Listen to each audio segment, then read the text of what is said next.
As ऐसे supervised machine learning हम सबसे पहले बात करते हैं।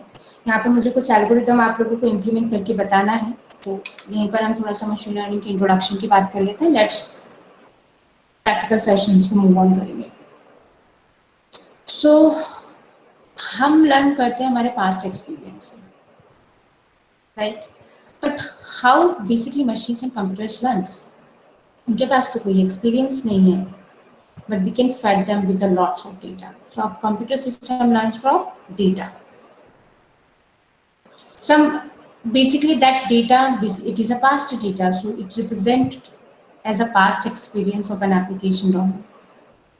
Our focus क्या है? हमारा particular focus है कि learn a target function that is a machine learning algorithm that can be used to predict the value of particular class attribute. Loan application is approved or not. High risk है या low risk है इसको approve करने पर. So this task is basically, यहाँ पर जब हम एक क्लास सुपरवाइज नेचर की बात कर रहे हैं ना, तो हमने यहाँ पे कहा था कि ये क्लासिफिकेशन भी कहलाता है, सुपरवाइज लर्निंग भी कहलाता है, और सम जगह पे इसे इंडक्टिव लर्निंग भी कहा जाता है। हम ऑलरेडी डिस्कस कर चुके हैं, that is a classification between unsupervised और रीइंफोर्समेंट।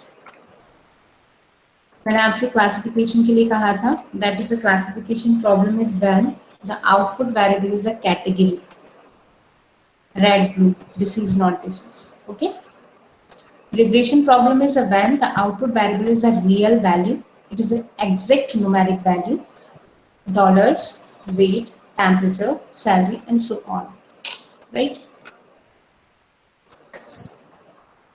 सबसे पहले जब भी हम सुपरवाइज नेचर में बात करेंगे तो हमारे पास दो फेज होंगे, training phase and testing phase. Whatever the algorithm you choose, ये डिपेंड करेगा कि सबसे पहले हमें तो ये फाइंड आउट करना है कि हमारा जो डेटा है it is capable या it is suitable for regression problem, it is suitable for classification problem, or is it suitable for the clustering problem? जब आपने उसे आइडेंटिफाई कर लिया, आपने उसके इनसाइट्स निकाल लिया, आपने अपना डेटा प्रिपेयर कर लिया, आपको याद होगा मैंने डेटा गैदरिंग और क्लीनिंग मशीन लर्निंग से पहले की प्रोसेस है।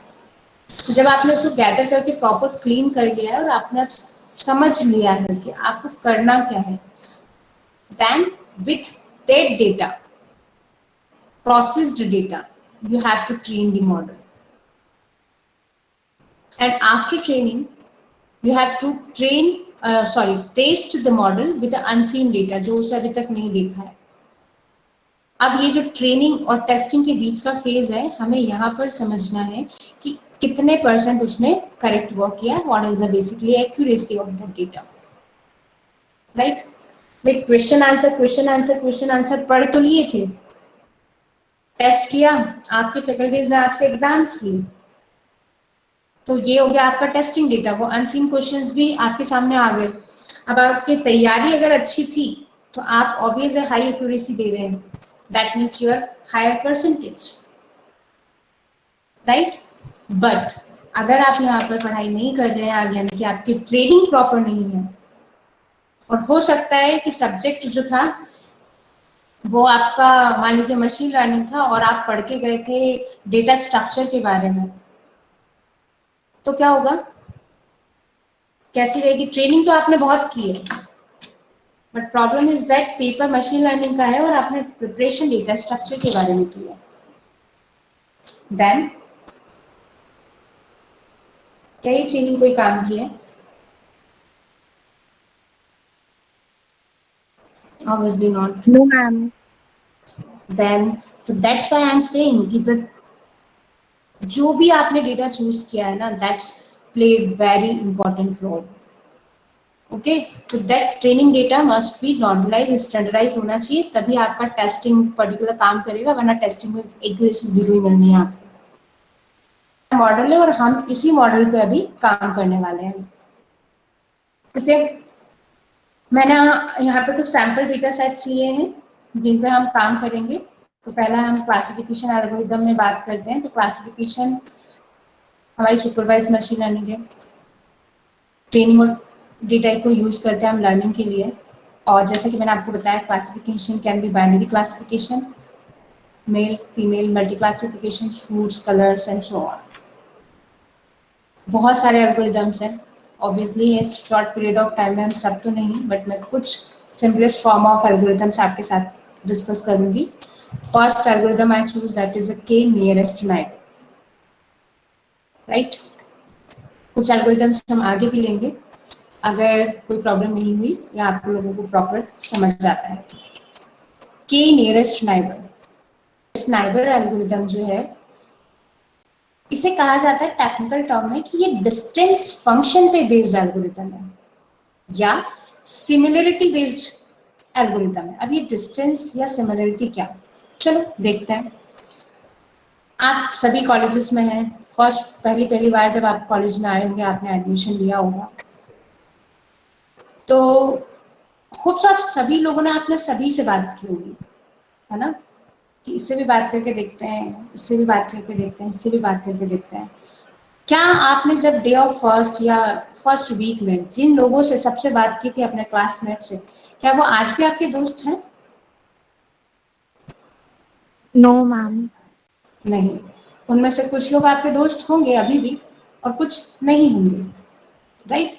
तो हम यहाँ पे कह रहे हैं कि एनएन सिमिलरिटी बेस्ड एल्गोरिदम है। ऐसा क्यों? क्योंकि यहाँ पर क्या होता है कि हम जिसके साथ ज्यादा क्वालिटी शेयर करते हैं, हम जिसके साथ ज्यादा सिमिलरिटी शेयर करते हैं, हम उसी के नियरेस्ट रहते हैं, हम उसी के साथ रहते हैं, राइट। और जो हमें पसंद नहीं है या जिसकी बातें हमें समझ में नहीं आ रही, जिसकी क्वालिटी हमसे मैच नहीं कर रही, हमसे हमारी हॉबी मैच नहीं कर रही, हम उनके साथ नहीं रहते। यही करते हो ना। तो बेसिकली जब आप ऐसा करते हो तो आप वहां पर के एन एन एल्गोरिदम अप्लाई कर रहे होते हो। ये एल्गोरिदम भी यही करता है। उसके पास पहले से बहुत सारा डेटा होता है। जैसा मैंने आपसे कहा, जब आप पहली बार कॉलेज में एंट्री हुए थे अपनी बैच में, तो वहां पे ऑलरेडी बहुत सारे स्टूडेंट थे। तो वो बहुत सारे स्टूडेंट बेसिकली एक तरह से आपका इनपुटेड डेटा है, जो आपको पहले से मिला हुआ है, ट्रेन डेटा है। अब एक नया अनसीन डेटा पॉइंट आया जो कि आप हो। अब आपको समझ में नहीं आ रहा है कि मैं किस ग्रुप के साथ रहूं, इसके साथ रहूं, इस ग्रुप के साथ रहूं, या इंडिविजुअल रहूं, राइट। किसके साथ रहना है?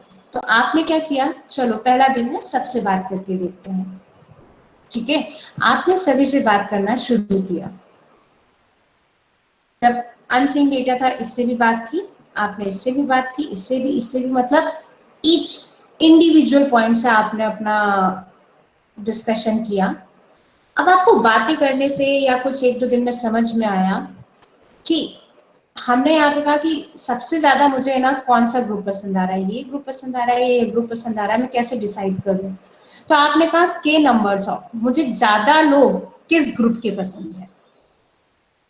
आपने सोचा कि इस ग्रुप के लोग मुझे, मान लीजिए 5-3 ले लेते हैं, इस ग्रुप के मुझे 3 लोग पसंद आ रहे हैं और इस ग्रुप के मुझे सिर्फ एक ही पसंद आ रहा है, ये मुझे समझ में नहीं आ रहे बाकी लोग। तो आपने कहा मैं तो इसी ग्रुप में रहने वाली हूँ, जाने दो उसको, है ना। तो यही तो है केएनएन का, कैलकुलेट करता है distance for new test data with old labelled data.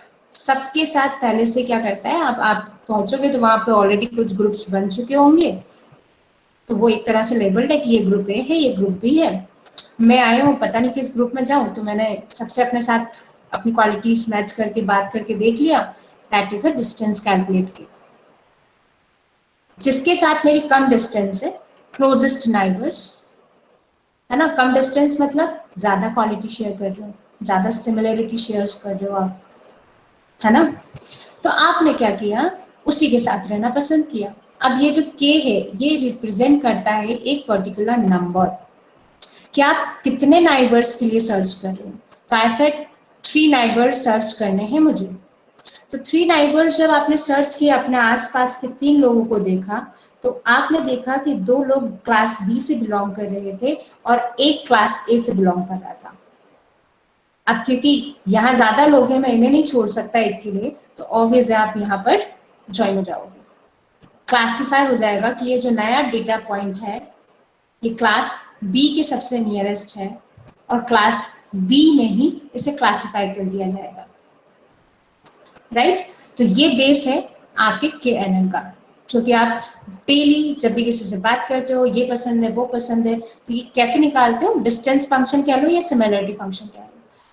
तो K nearest neighbor algorithm is a supervised classification technique based on similar qualities. KNN assumes similar things exist near to each other, एक दूसरे के साथ रहती है। The algorithm takes a bunch of labeled data. Bunch of labeled data मतलब पहले से बहुत सारे क्लासरूम में स्टूडेंट्स हैं, and uses them to learn how to label the new other points. To label a new point, it looks at label point which is closest to the new point. Those are the nearest neighbors. And closeness is typically expressed in terms of dissimilarity function. भाई क्लोजेस्टनेस क्या होगा, dissimilarity कह लो, distance क्यों कह रहे हैं भाई, जिससे ज्यादा क्वालिटी मिलेंगी वो आपके सबसे पास होगा, नहीं मिलेंगी डिसिमिलर होगा वो आपसे सबसे दूर होगा। तो दैट इज द डिस्टेंस हम कैलकुलेट करेंगे once it checks with K number of nearest neighbours, कि कौन से ऐसे 3 लोग हैं जो मेरे दोस्त बन सकते हैं। अब आपको कितने दोस्त बनाने इस पर डिपेंड करता है, 3 बनाने, 5 बनाने, 10 बनाने, सर्च करो उनको तो वो किस ग्रुप में है। ठीक है, तो K नंबर कुछ भी हो सकता है। It assign a label based on whichever label the most of the neighbours है। तो जिस लेवल में आपके सबसे ज्यादा दोस्त हैं आप उस ग्रुप में ऐड हो जाएंगे। कोई कंफ्यूजन?